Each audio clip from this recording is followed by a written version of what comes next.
You're at a dinner, 6 people around the table. The conversation is moving along the way, conversations usually do, and then someone says something. A sentence, a word, a half-second pause before answering a question. And you catch it. Nobody else does. You watch the speaker's eyes flicker toward their partner.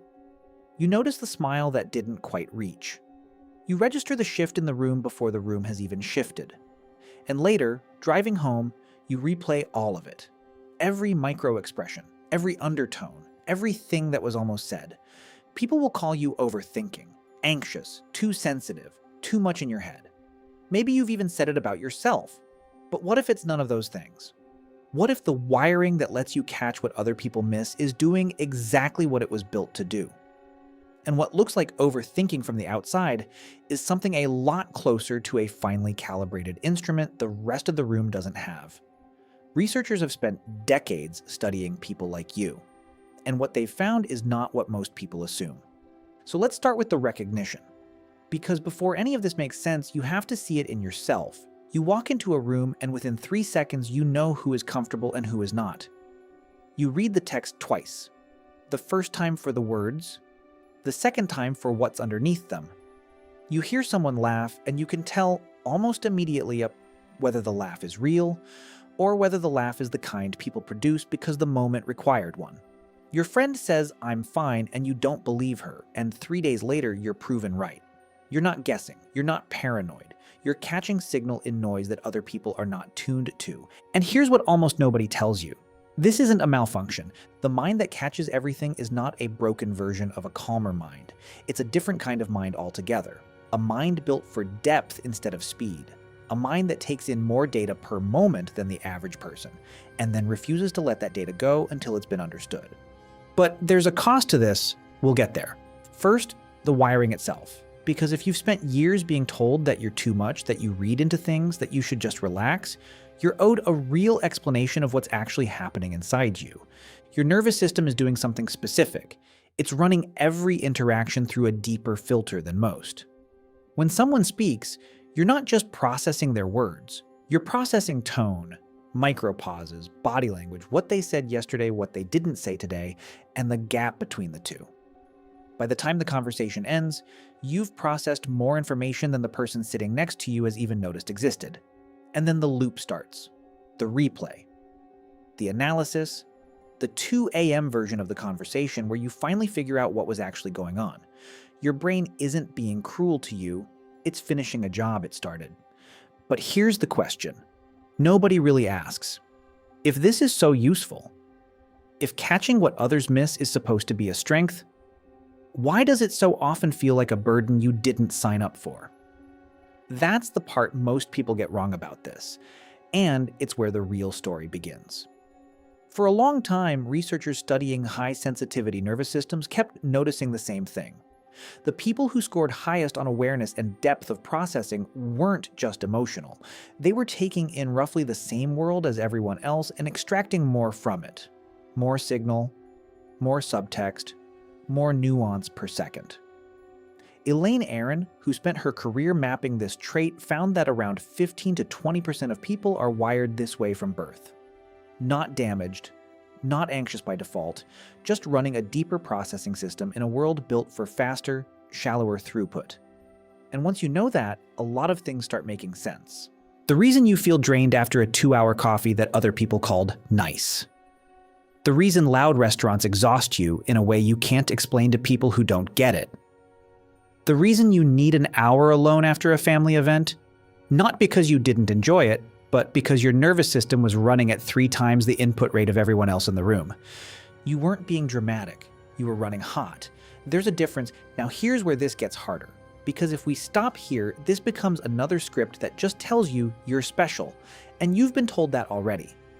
What you haven't been told, what the channels in this space usually skip, is what this trait quietly costs you. Awareness this sharp is not free. You see the cracks in things before other people do.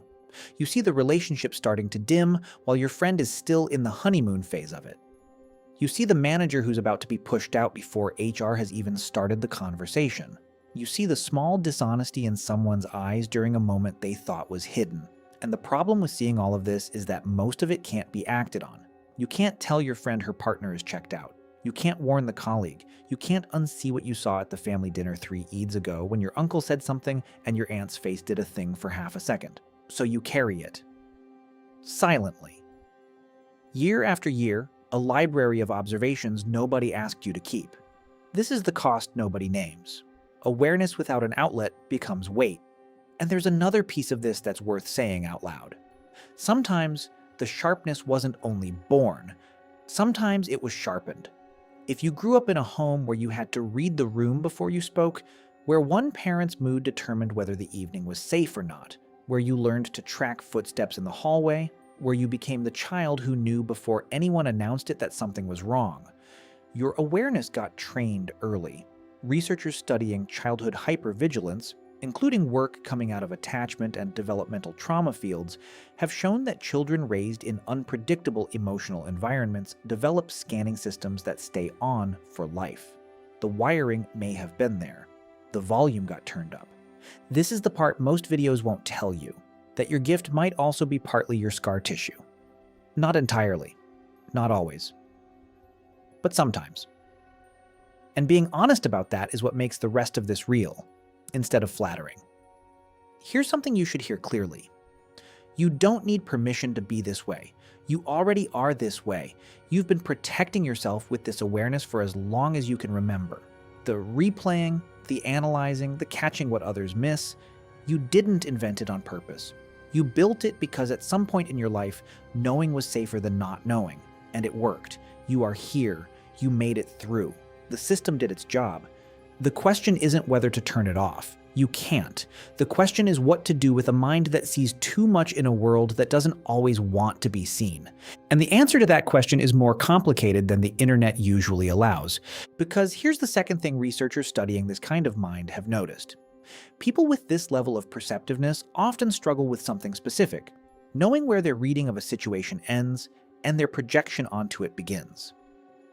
When you've spent years being right about things other people missed, your brain starts treating every hunch like a verified fact. And occasionally, it isn't. Occasionally, the thing you're picking up on isn't in the room, it's in you. The residue of an older situation that taught you to expect this exact shape of trouble. The most aware people in the world are not the ones who trust every observation they make. They're the ones who can tell the difference between a real signal and an old echo. You see this in the small moments. Your friend doesn't reply to your message for 6 hours and your mind builds an entire story about what it means. The cousin in the family WhatsApp group goes silent for 3 days and your brain pieces together a theory about who said what at the last gathering. Your mother calls twice in a row, and before you've even picked up, you've already imagined 4 possible bad pieces of news. Some of these readings will be right. Some will be your nervous system running the same protective program it learned a long time ago. Both can be true at once. The awareness is real, and it doesn't always mean what you think it means. This is where the work is, not in shutting the awareness down, in learning to sit with it without obeying it every time. So what does it actually mean to be someone who is too aware of everything? It means you live in a world that has more texture than most people get to experience. The same sunset hits you harder. The same song lands deeper. The same conversation contains 4 layers where someone else heard one. You are not having the same day as the person sitting across from you. You never were. The bandwidth is different, and yes, that costs you something. The exhaustion is real. The loneliness of seeing things nobody else sees is real. The frustration of being called dramatic by people who couldn't process 1/10 of what you process in an hour is real. None of this is in your head. Or rather, all of it is in your head, and that's exactly the point. But there's something on the other side of this that's worth sitting with. The people who shape the world quietly. The ones who notice the employee about to break before anyone else does. The friend who catches the suicidal undertone in a casual sentence. The parent who knows their child is struggling weeks before the school does. The writer who can describe a feeling everyone has had but nobody could name. Those people share this wiring. You are in that lineage. Not because you chose it, because something in you was built to catch what others walk past. The work is not to dim the awareness, it's to stop apologizing for it, and to learn slowly which of your observations are signals worth acting on and which are echoes worth letting pass. That's not overthinking. That's a refined instrument learning its own range. You were never too much. You were always exactly enough for a world that hadn't yet learned how to read you.